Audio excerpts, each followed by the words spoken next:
first of all, thank you very much for coming out tonight and to come and listen to my reflections on contemporary South Africa. And I've been in Berlin, as Prof. Robertson has been saying, for the last 2.5 months or so. And yeah, the weather here is a little bit different. We've had brilliant sunshine over the last 3 days, very cold, kind of -4, -6 degrees, but in my native city, Cape Town, it's only 30 degrees at the moment, so I'm looking forward to going back to summer soon, and then I'll come back next year sometime to complete my fellowship. So tonight's topic is contemporary South Africa, and I'm speaking in English. If I speak too fast, raise your hand and I'll slow down, okay? Contemporary South Africa, relevance and reflections 27 years after the fall of the Berlin Wall. And I've decided, just by way of introduction, to reflect a little bit on the number 27. Obviously, there's 4 27s that we're going to be talking about just a little bit by way of introduction: the Berlin Wall, Nelson Mandela, Freedom Day, and our country's constitution. So first of all, there's the Berlin Wall, which November 1989, 27 years ago, as you know, the Berlin Wall came down. The relevance to us in South Africa was that the apartheid government saw themselves as kind of the last bastion against the spread of communism in Africa. So for them, with the collapse of the Soviet Union and the coming down of the Berlin Wall, that's when they decided to open up the country, to begin to enter into negotiations with the banned African National Congress and the like. So on the 2nd of February, 1989, that's when they began to unban banned organizations and the like. But the important thing about this particular fall of the Berlin Wall was that Nelson Mandela was released from prison in 1990, 27 years after he had spent that amount of time in prison.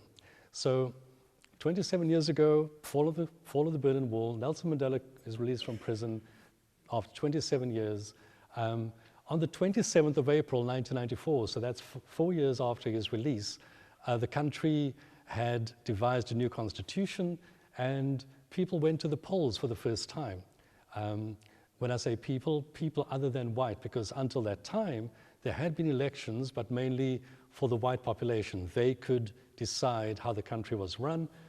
This was the first time that everyone in the country could go and vote for the government that they wanted. And these are some of the scenes from that particular time, just the extraordinary scenes of people standing in very, very long queues to go and cast their vote for the first time. The first non-racial democratic elections, and since then, the 27th of April is a public holiday in our country, celebrating what we call Freedom Day. Section 27 of our country's constitution speaks to the kinds of changes that ordinary people would expect in our country in terms of access to water, access to waterborne sanitation, access to healthcare and the like. So I'm going to speak a little bit about that by using this as a kind of introduction. So first of all, maybe just the population demographics, to give you a sense of who is who in our country. There were 41 million people in 1995. In 2015, our population census told us that we had 54 million people. In other words, there was a growth of 31% in 20 years, which is quite phenomenal. Now, those of you who would know a bit about South African history, under apartheid, there were basically 4 categories of racial classification. There were white folk, people who were classified colored or of mixed descent, and that's what I was classified as. People who were Indian, so people of Indian descent. When the British colonized South Africa, they brought over Indian folk from India to work as slaves on the sugar plantations, and so 2.5% of our population would be Indian, and then black African folk would constitute about 80.2% of the country's population. In terms of ages, you'll see there that people under the age of 25 comprise about 42% of our population. People who are 55 and above, just over 12% of the population. So quite a young population, the median age being 26, nearly 27 years. Urban population is about 65%. Life expectancy 63. Interestingly, 63 is actually quite high compared to what it was maybe about 10, 15 years ago. Under the ANC, there was a great denialism around HIV/AIDS, and I'll talk a little bit about that sometime later. But our life expectancy actually declined quite significantly post-1994, ironically after the ANC government took over from the National Party government. This is what the figures are, and this is one of the major contributors to the low life expectancy in our country.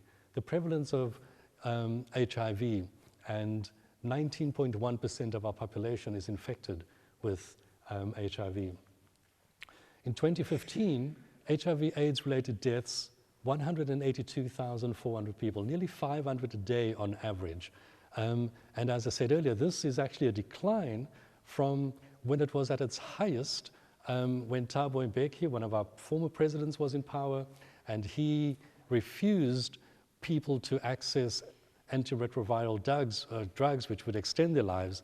At that time, it was estimated that nearly 1,000 people died every single day on average of HIV/AIDS-related deaths. Now, just to compare that to your own country, 1995, according to the stats, 81 million people, and 2015, 80 million people. So in fact, you don't have a very high growth rate in terms of your demographics. Your median age is 46.4, so quite substantially different to what we as a country kind of experience. So looking at Section 27 of the Constitution, in terms of the changes in people's lives, bearing in mind that most people in apartheid South Africa, black South Africans, had a very poor quality of life, because at that time, black folk were seen simply as the labor units to service the kind of economic needs of the white minority. In 1996, there were just over 9 million dwelling units, that's houses, both formal and informal houses. There's been quite significant change, nearly 17 million housing units now, change of about nearly 7 or 8 million, 86.8% change in the number of houses that prevail. Piped water access, people who have access to water coming out of a tap, quite significant change there as well, 110% change in the last 20 years. Access to flush or chemical toilets, again, quite significant change, huge improvement, 151.2%. And then those who have access to electricity for lighting or for the purposes of cooking, again, major kind of change, nearly 200% in terms of who had access and who now has access. You'll see from those figures that they are nevertheless, compared to what our population is, which is 54 million, in 2016, if 15 million people have access, that's still only a third of the population. So there's still quite substantial ways to go. This report was done by the South African Institute for Race Relations, an independent NGO that is studying these particular themes on an annual basis. And this is a report that they put out just about 2 months ago. So the gross domestic product, the size of the economy, is normally what is used to determine just how well a country is doing. So you'll see that the size of the economy, and this is in South African rand currency in 1994, 1652 billions. The growth rate in that particular year was 3.2%, and this was from a time when the growth rate was actually in decline under the apartheid government. One of the reasons why the apartheid government entered into negotiations was because economic growth was just not happening. So because of the political changes and because we became part of the global economy, quite significant growth began to take place. Per capita income, the fourth column over there, 2,723 euros per person. So you know how they work out per capita income. You divide the GDP, the gross domestic product, by the number of people, the number of inhabitants, and that's what you get. So per year, on average, people, would have an income of 2,723 euros. Per year, not per month. So in 2000, you can see the changes there. 2,815 would be the per capita income. 5 years later, 3,000, 2010, 3,300, and last year, 3,600. So it would seem as if there are kind of major changes happening with regard to economic growth, and therefore wealth kind of been spread around the country. But if you look at other figures, you will see that in fact there's major kind of inequality that exists within our country. Our economy grew by 85% in real terms from 1994 to 2015. We now have the second largest economy in Africa after Nigeria. In Africa, there are 54 countries. There was a time when South Africa was deemed to have the largest economy. Nigeria has 170 million people compared to our 54. Their economy is deemed to be slightly larger than South Africa's. The World Bank defines South Africa as an upper middle income country by virtue, in their terms, of South Africa having a per capita income of $6,500. That's US dollars. But unemployment in our country at the moment is officially 25%. In other words, people who are eligible to be part of the labor market, 25% of them do not have jobs. Whereas the average for upper middle income countries, which is what the World Bank has defined us as being, is about 11%. Unofficially, our real unemployment rate is in excess of 35%. You know the two definitions that they have for unemployment. The official rate, the more politically expedient one, is people who don't have work and are still looking for work. That's the official rate, that's 25%. People who don't have work and have given up looking for work, that would be closer to 35% plus. So you'll see that in real terms, the number of people who don't have jobs in our country are significantly more than the official rate that government uses. Government appointed a National Planning Commission to determine what the key challenges are and to set a plan for these challenges to be met by the year 2030. But government's own National Planning Commission has shown that the top 20% of our population earns 70% of our national income on an annual basis, whereas the bottom 40% earns between 6 and 7% of national income. So what this tells you that while economists and the World Bank and so on look at the big picture of GDP, oh wow, people are doing well. On average, everyone should be earning that amount. In reality, it's a small number of people in our country who are benefiting from the economic growth that has occurred over the last while. As I say, 20% of our population having 70% of the wealth compared to 40% earning quite significantly less. People living below the poverty line has decreased from 53% in 1995 to 48% in 2008. So that kind of shows some improvement. And yet in real terms, there are more people living in poverty now than then. Why? Because in 1995, there were 41 million people. 53% of 51 million is less than 48% of 54 million.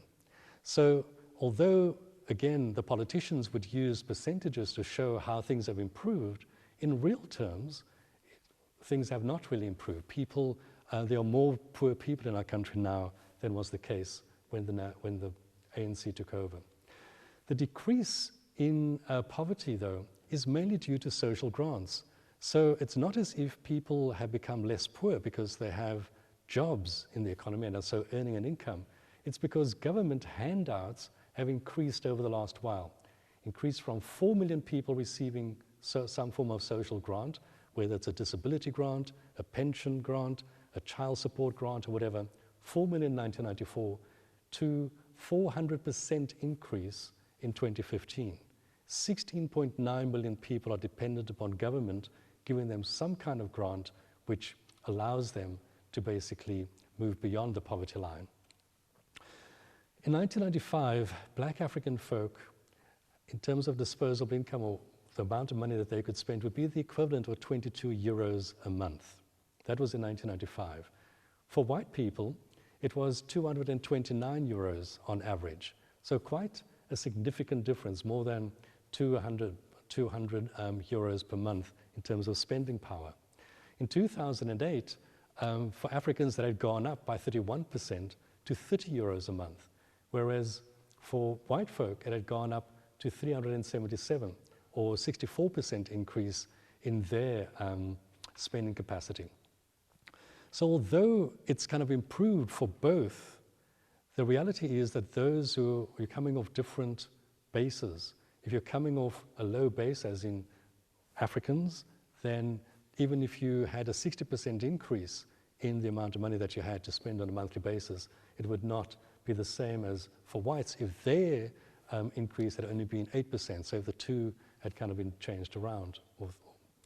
The Gini coefficient, which is a measurement that is used to determine just how unequal societies are, on a scale of 0 to 1, the closer you get to 1, the more unequal your society. South Africa's Gini coefficient at the moment is about 0.66, one of the highest in the world. We are probably one of the top 10 most unequal societies in the world. Professor Robertson earlier mentioned the university protests. So I just want to maybe make some pointers here and show from this study how the number of people have shifted in terms of who is now at university. So in 1989, the year that the Berlin Wall came down, that the ANC was unbanned and so on, Black African folk at university attendance comprised just 27%, compared to people classified colored, nearly 7%, Indians 7%, and white folk 56%. In the time, since 1989, it's changed quite dramatically, so that Black African folk now comprise 70% of the overall student population, and white folk just 17%. So it's not as if the same numbers have remained the same, and it's just that fewer white people are attending university. It's that the actual numbers of people attending university have almost doubled, as you will see from the second lot of columns over here. So first year, people are in first year in 2000, 58,000 Black Africans, 25,000 white folk. In 2014, 121,000 Black Africans were first years in university, and 25,000 white folks. So just about the same as there was maybe 14 years ago. For Black African folk, 107% increase. For white folk, maybe just a decrease of about 2%.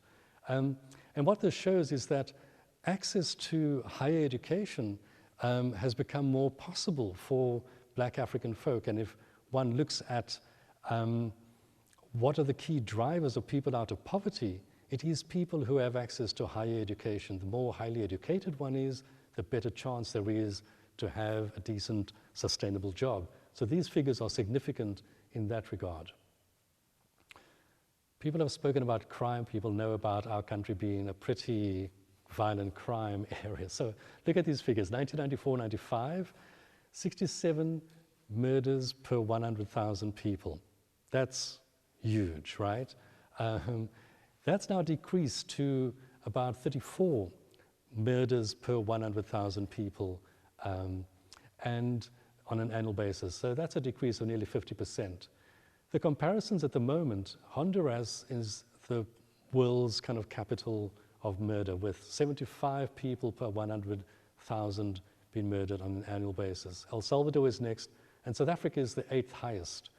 Compare that to Germany, where it's 0.8 people per 100,000. I mean, it's just no comparison. But these kinds of figures kind of point to some of the social problems that prevail within the country, that's rooted in our historical kind of legacies of inequality and the like, and that continues to perpetuate itself now. There was a study that was done also by an organization called the Institute for Justice and Reconciliation, where on an annual basis they have what they call a reconciliation barometer. Remember that our country comes from a history of racial polarization. So they do the study to see just how much people have overcome the racial divisions of the apartheid past. And this study that was done at the end of 2015, these are some of the key elements that have emerged from within this particular study. The quote at the top there, "Rainbow Nation at peace with itself and the world," that's a quote from Nelson Mandela's speech when he became the president. and he was inaugurated in 1994, May 1994. He said, "This is what we have now become, a rainbow nation at peace with itself and with the world." But these are some of the key findings of this particular study just last year. That's 22 years into our democracy. 67% of South Africans say they have little to no trust in a person from another race group. More than 50% hardly interact with another race group other than at work or when they are shopping, when they are being, served by someone of a different race group. One of the things that prevailed during the apartheid era, remember, depending on your racial classification, you would have a completely different life depending on what you were classified. So where you could live, which school you could go to, which university you could attend, whom you could marry, all of these things were determined on the basis of what you were classified.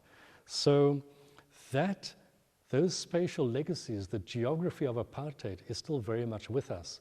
So Black African folk lived in townships far from the city center. Colored folk lived in townships close to where Black folk live, but also far from the city center.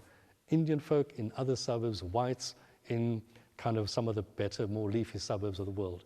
So although we have now become a country that theoretically no longer has these racial divisions, in reality, those geographies remain. And it's very difficult for a country without the resources to simply say we are now going to be integrating people in ways that show the kind of rainbow nation vision that we have. And it's only when people have disposable income and are moving up the class ladder, as it were, that they are able to buy houses in formerly white suburbs or are able to send their children to schools in formerly white schools or whatever. So even then, lots of parents want their kids to have a better education, and they send them to formerly white schools, but they need to use transport to take them to those schools from their townships, and then those forms of transport collect them again quite soon afterwards and take them back to the townships, so that the organic relationships that they could build with their fellow students by going to their houses afterwards, by going to parties over weekends, that simply doesn't exist. Whereas those who live in the suburbs overnight at each other's houses. Those white students with whom they spend time with during the week would never go to the township to stay overnight in their fellow student's house because their parents would consider it to be too unsafe to go to the township to do so. 61% say that race relations had stayed the same or worsened since 1994. Now you'd expect that, once the country has changed and people no longer were obliged to live in the way that they did under apartheid, that people would think that things were different. But a significant part of our population thinks that race relations have actually stayed the same or got worse. People who are between 18 and 24 years old, our country kind of changed from 1989, unbanning of the ANC, they are referred to as born frees. In other words, they weren't born under apartheid. But they say that either they directly or their friends or family have experienced some form of racism in the new South Africa. 55% say they mostly associate with people who look and speak like they do, although ironically, 71% desire a unified country or nation. So people say that's what they would like to have, just that their experience is kind of quite different. So inequality and apartheid spatial legacies contribute to this ongoing kind of race tensions within our society.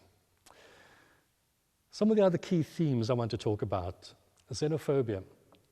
So in the same way as your country has experienced a huge influx of migrants or refugees fleeing the war in Syria, or people fleeing other parts of the world, Africa, Northern Africa, some other parts of Africa, in order to seek a better quality of life, South Africa has become a magnet for people from other parts of the African continent. It's a lot closer.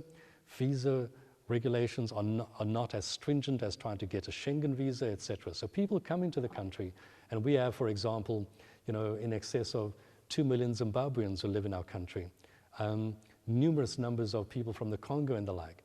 And because of the inequalities in our country, they are seen to be threats by particularly Black South Africans to the possibilities of jobs and so on. And they've been outpourings of violence against people from other parts of the continent, which have really shocked many people in South Africa. You know, this is not supposed to be our country where we've experienced racial hatred and racial violence under apartheid. We're supposed to be welcoming to our fellow Africans who housed many of the people who are now in government.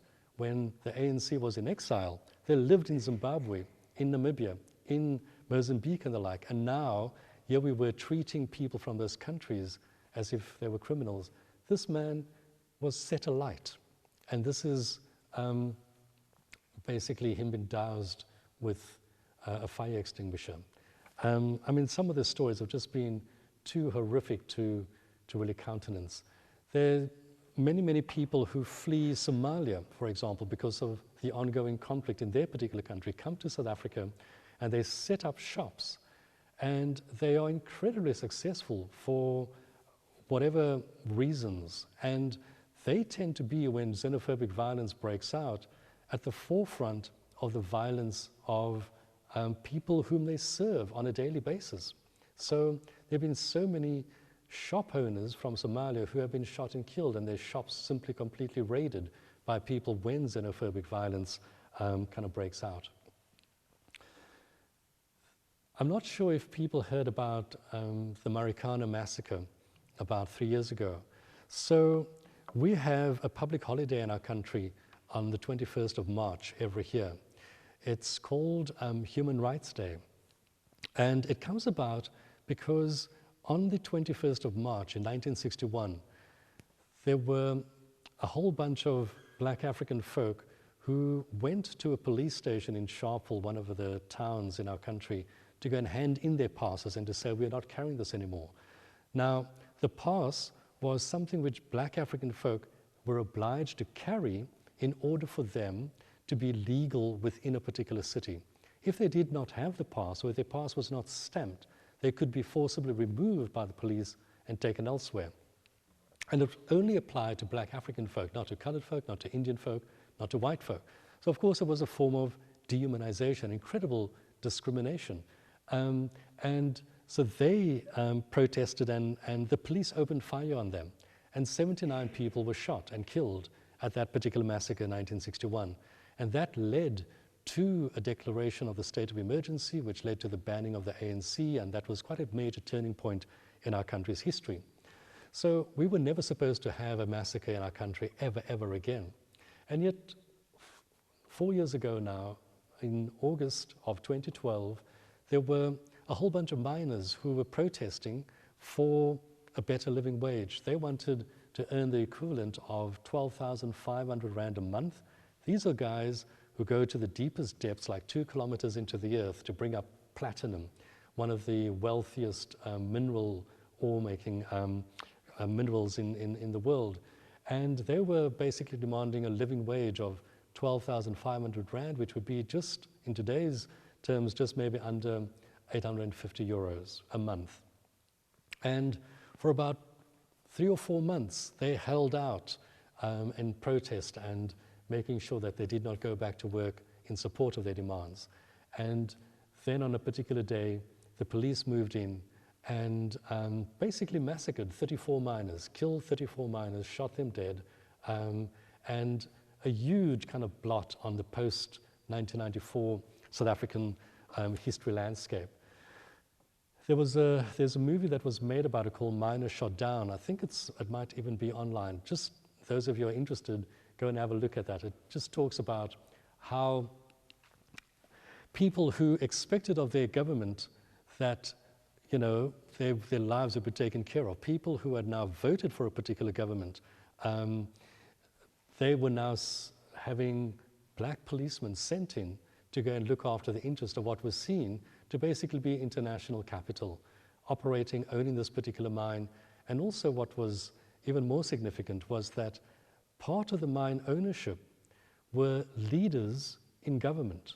So cabinet ministers serving on the board of this particular company that owned that mine.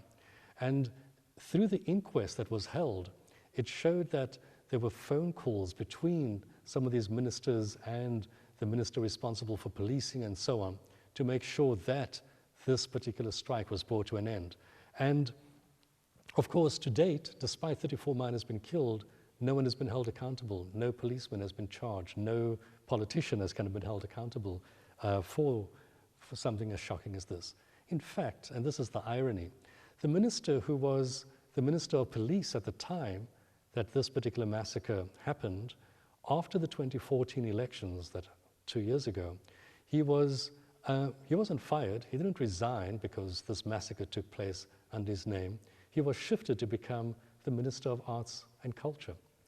This is the bizarre thing, that here is a man who is responsible for freedom of expression, freedom of, these constitutional principles, and there he was in charge of a police force that basically massacred people exercising that particular right. Prof. Robertson talked about the protests that were happening on student campuses. So last year, I was talking about just the numbers of people who now go to university. But unlike Germany, people pay significant fees to go to university. Many students, all of these black folk who now have access to university, have to take out loans in order to be able to pay their fees to be there. Some of the bizarre things about these loans is that they have to start paying them back while they are students. And unless they can pay back a significant amount, they are not allowed to go and continue into the next year. So many people come to be excluded from university, not on the basis of poor academic results, but simply because they cannot afford to be there the next time. So last year there was a huge campaign about fees must fall. And the demand at that point was that there should be no fee increases for this particular year, 2016. And government kind of acceded to that.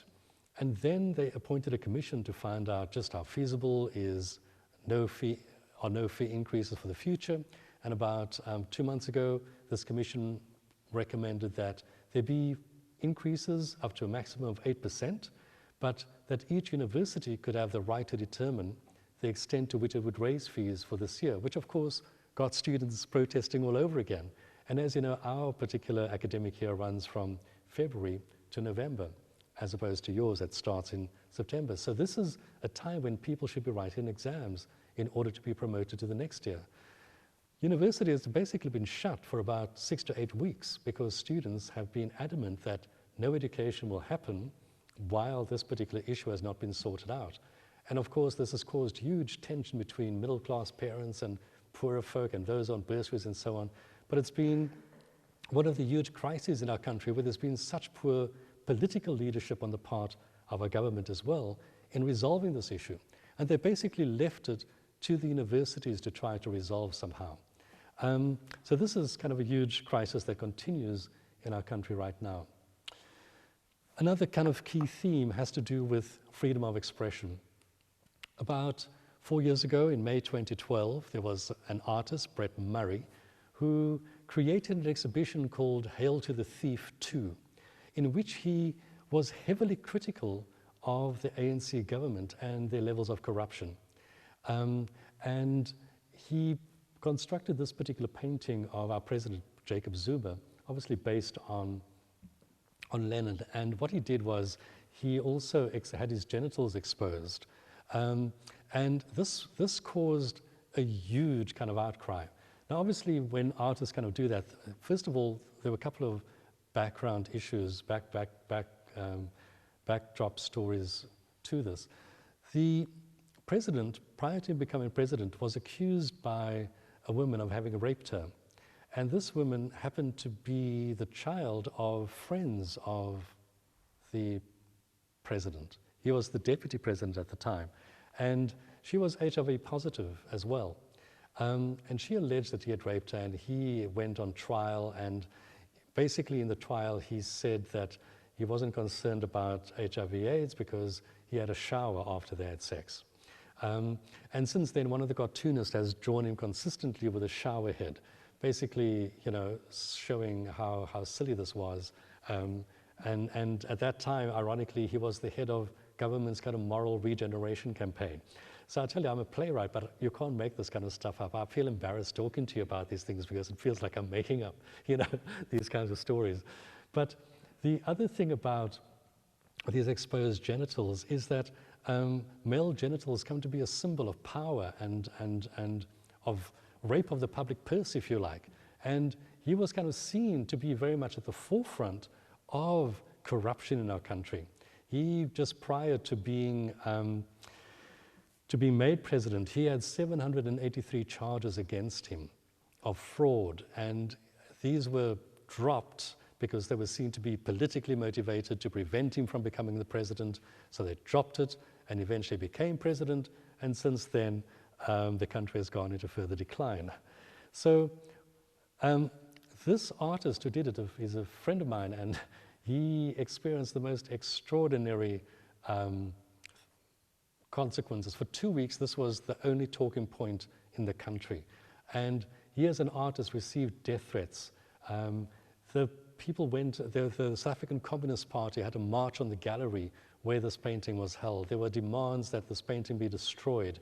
And coming, ironically, from the minister responsible for higher education, he demanded that the painting be destroyed. So here was this right to freedom of creative expression that we now had guaranteed in our constitution, but an artist was deemed to have crossed the line because this was denigrating the president, and this was something which, you know, went against Zulu culture to expose the genitals of a Zulu man.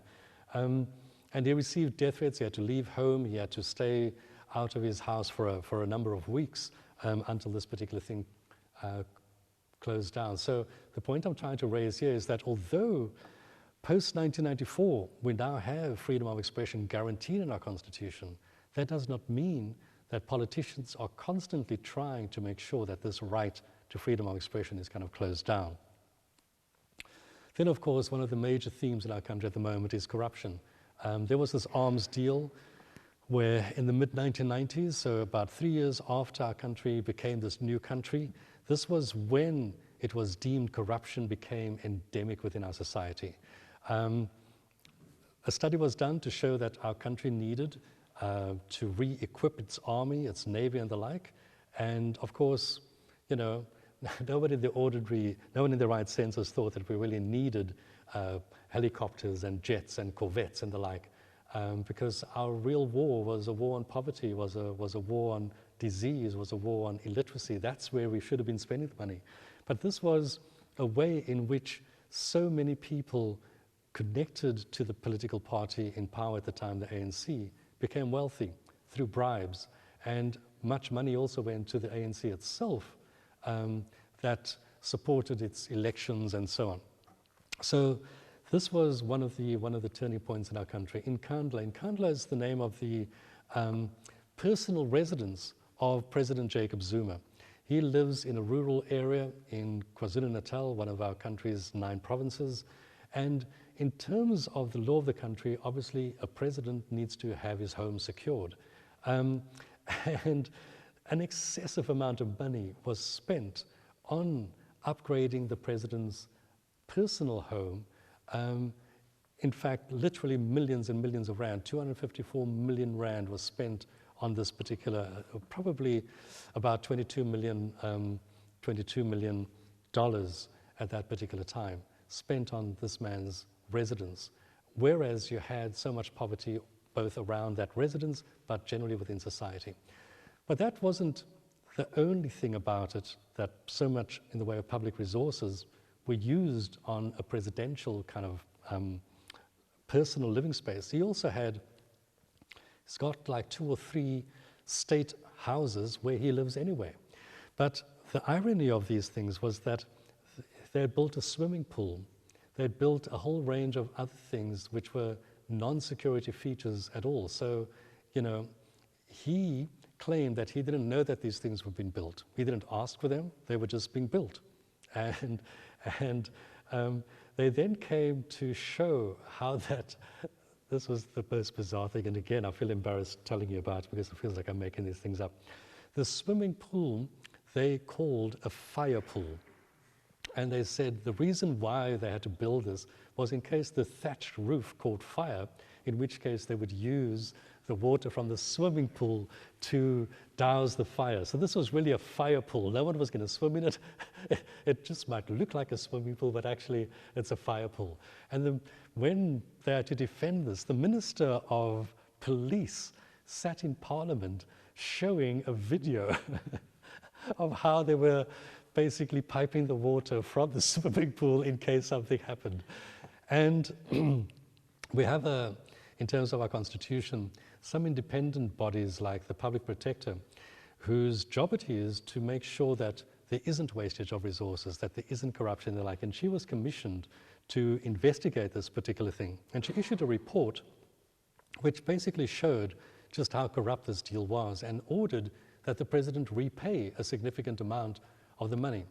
Of course, she was completely and utterly vilified. She was called an agent of the CIA. She was called an agent of, white people, because et cetera, et cetera.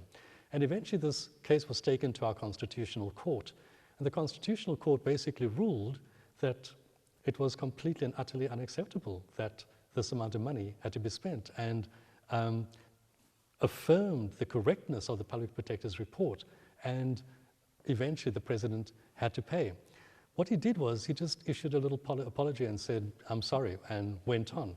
So I'm telling you this because in a normal democracy, someone like this would have been out of power ages ago. But it gets worse. About 2 weeks ago, the same Public Protector, on the last day of her 7 years in office, issued what is now known as the State Capture Report.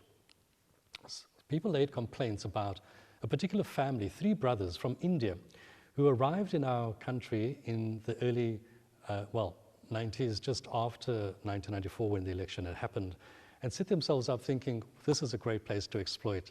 And they basically bought our president. They became the people who employed his one son and made him into literally a billionaire. Employed one of his wives. Our president is married to 4 women. Employed one of his wives. Gave jobs to the president and funded some of his expenses so that he had to genuflect to them. And eventually, this particular group of brothers, they were appointing ministers. They were the people who would tell particular politicians that they were about to be appointed as a cabinet minister into this position. They began to influence the appointment of people to the boards of state-owned enterprises with which they had business deals. So if there were people who objected to a particular tender, say a coal company, they owned a mine and they had to supply coal to our electricity supplier, and there were people on the board of the electricity supplier who objected to this particular deal, they would have the minister in charge of that state-owned enterprise fire those board members and replace them with people who are more sympathetic to their financial interests.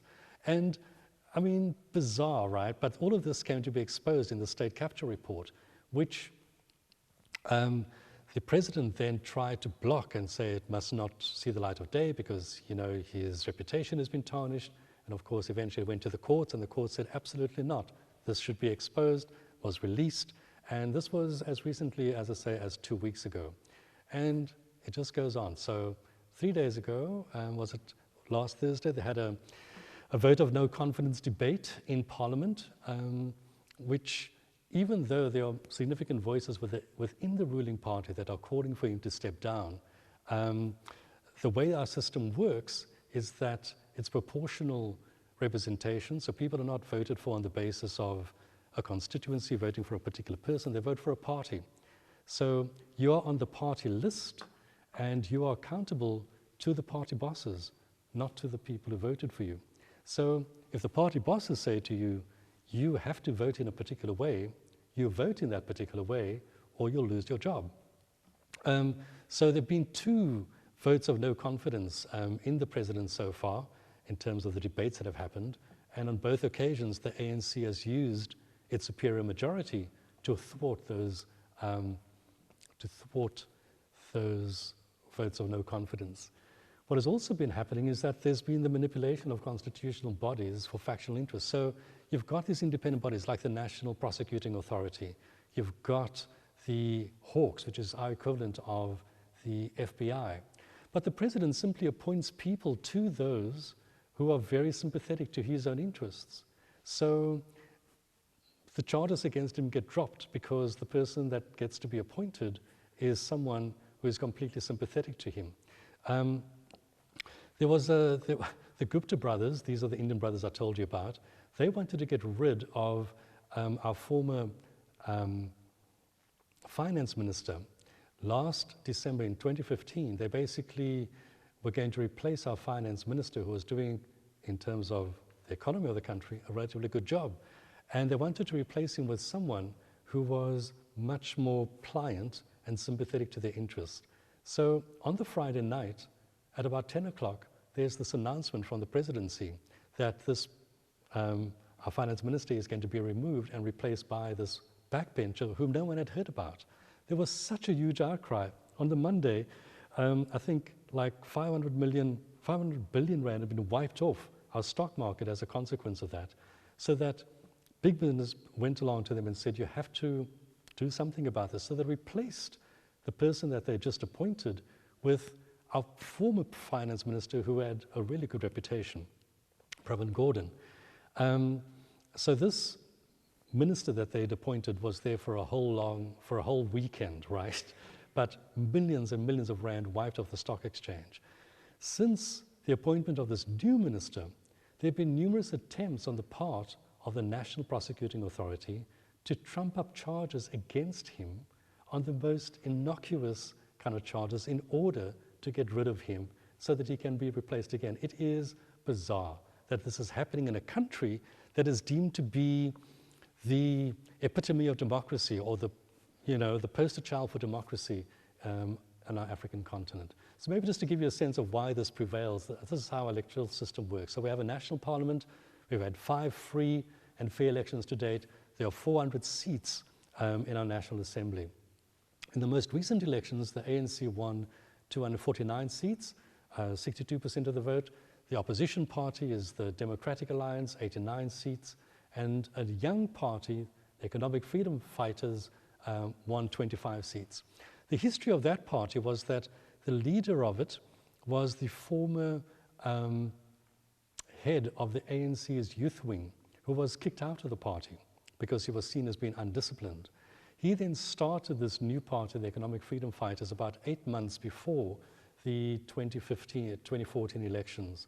And within 8 months, he managed to garner 6% of the vote, which is kind of unheard of in electoral systems. And the role that they've been playing has been really significant in holding the ANC accountable, because the Democratic Alliance is seen as a party that comes from the apartheid era, a party that still serves white interests, that still might have black folk leading it as fronts, but essentially they are serving white interests. And so the ANC could always hold the moral high ground and say, but you are only serving the continuation of white interests. Along comes the Economic Freedom Fighters, most of them 35 years old and younger, representing their constituency I spoke about earlier, of young people who are unemployed, who are angry about the system, who are thinking that this new South Africa hasn't worked for them. And they have exposed that. They are the ones who are taking the ANC to the Constitutional Court, who are exposing them for the kinds of thugs and people that they are. We have 9 provinces. The ANC has 8 premiers. The Democratic Alliance has 1. This is the significant thing in terms of the possibilities of electoral change. We've just had our local government elections in August of this year. So for national parliament and the 9 provinces, they happen at one particular time. 2 years later, local government elections happen. The ANC lost these major cities and no longer have mayors in these cities. So Johannesburg, the economic hub of our country, Pretoria, which is where the seat of government is, Port Elizabeth, an ANC stronghold historically, and Cape Town is where our parliament is based, but the Democratic Alliance has been in charge there for the last 12, 15 years. And in fact, in the 2016 election, their share of the vote increased pretty dramatically. So as far as electoral change is concerned, it kind of shows you the possibilities that there might be for 2019 when elections are held. I mentioned the no confidence in president debates, that 2 of them have failed. More and more former leaders of the ANC, very senior leaders within the ANC, are basically saying he should step down. That has not had any effect yet. Most recently, there's been the launch of a Save South Africa campaign. Section 27, that's the other 27 I was going to talk about.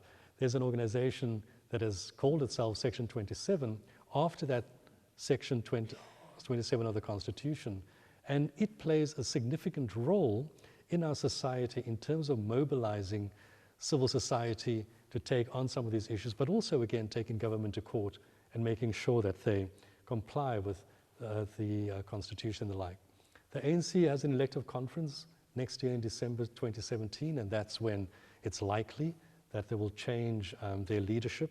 Huge kind of factionalism and debates happening within the ruling party at the moment because of what is happening. Many politicians are scared that if they continue with the current president, they will all lose their jobs when a new election kind of happens. So there's this contestation happening within the party at the moment around who should lead the party from 2017. So, in conclusion, the values and symbolism of Nelson Mandela, the Rainbow Nation, they simply no longer prevail. They are no longer the dominant narrative in our country, not at all. In fact, for many young people who weren't around at the time that Nelson Mandela was around and active as a politician, who have no institutional memory of apartheid, for them, they see Nelson Mandela as a sellout. They regard him as someone who has basically sold out the country to white folk, and they are not the beneficiaries. They and their parents are not the beneficiaries of this new country that they are supposed to have inherited. Democracy is more than regular elections. Elections can, in fact, be used to undermine democracy and institutions to protect democracy, as we have seen in the last while.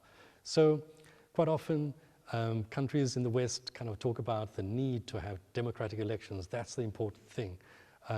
Certainly in our country over the last while, we've had 5 free and fair elections. No one has ever said that those elections aren't free and fair. But what they have delivered is not exactly what we believe elections should deliver, which is a government that is based on the will of the people and that serves the people. Deepening inequalities at the root of the social tensions, xenophobia, violent crime, political and social instability. So although the World Bank determines that we are this upper income country, in reality we're not. And it's precisely because of these inequalities and the number of people living below the poverty line that we have the kinds of tensions that we do in our society. The ruling party, the Party of Liberation, is now simply a vehicle for personal gain, serving factional interests. So many people have become very, very cynical about the ruling party, and they're saying the debate within the party is not so much about correcting itself as opposed to people who want to perhaps be corrupt, but more subtly, or have access to the public treasury for their own interests, but to do it in ways that are more sophisticated than the kind of overt rape of the public purse that is happening right now. Social progress has certainly been made since 1994, but nowhere near enough and not sufficiently deep-rooted for our country to have a sustainable future. It's unsustainable for a country with its low economic growth at the moment. We're only supposed to grow at less than 1.5% over the next while, to be supporting 16 million people through social grants. It's not sustainable in the long term. But social grants create voter dependency and thus support for the ruling party. If the ruling party is giving you some kind of grant that allows you to put bread on the table at the end of the month, would you, when it comes to the election, vote for a different party, fearing that that party might come into power and not make that social grant available to you? So our hope for the future really lies in civil society, in the independent media, of which we still have, and mainly online media, and in our courts. Our courts have just been brilliant, despite government wanting to appoint judges whom they think are sympathetic. These judges have been amazingly independent and have delivered judgment after judgment against the ANC. And that's actually been very much in our favor. So that's it. Thank you very much for listening. I'm very happy to take any questions or comments if you have any.